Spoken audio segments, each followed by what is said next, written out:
Hello everyone, I welcome you all to this class. This is mathematics class, and today we have a very interesting topic: nature of rules of a quadratic equation.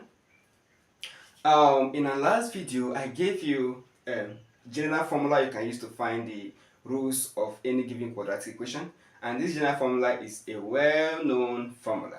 So if you have any quadratic equation, ax squared plus bx plus c equals to 0, where a, b, c are constants, and this a cannot be 0. If you have any given quadratic equation like this, you can find the roots of the quadratic equation using this general formula: negative b plus or minus square root of b squared minus 4ac divided by what? 2a. Now, to determine the nature of roots of any given quadratic equation, this quantity inside this square root is very important. We call the quantity the discriminant. What is that quantity? B squared minus 4ac. B squared minus 4ac determines the nature of roots of any given quadratic equation. So, and that's what I stated down here. That's the discriminant. It reveals the nature of roots of any given quadratic equation. So this quantity could be positive, it could be negative, it could be 0. So in each case, we are going to say what will be the nature of the roots of the given quadratic equation, depending on what, whether this quantity is positive, negative, or 0. So let's start now.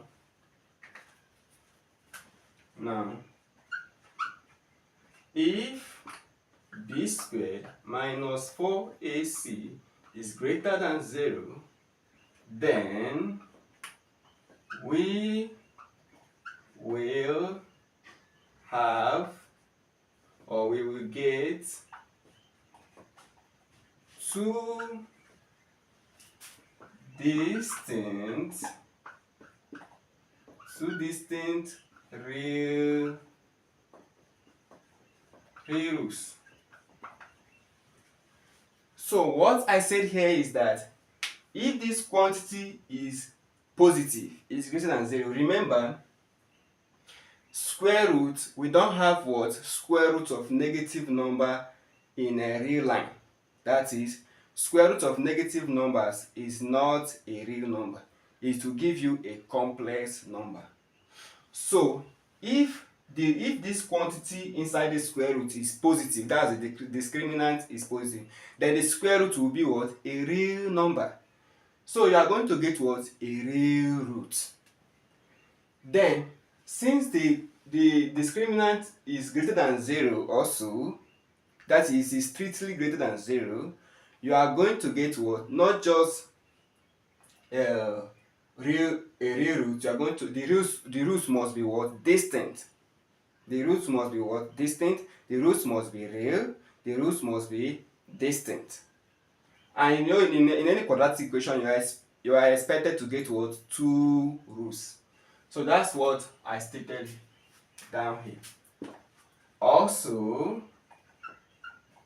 if b squared minus 4ac is equal to 0, what happens if b squared minus 4ac is equal to 0?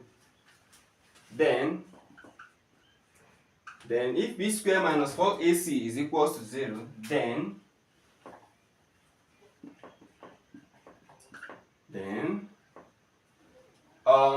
we will get two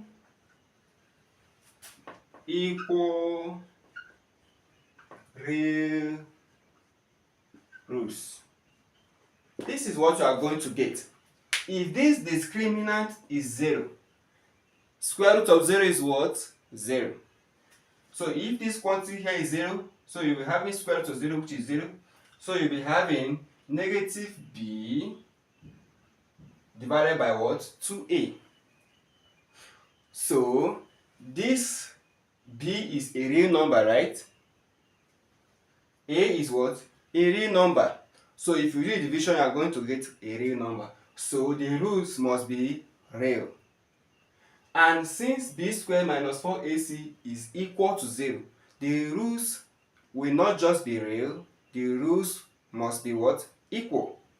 So that's what we stated here. Also,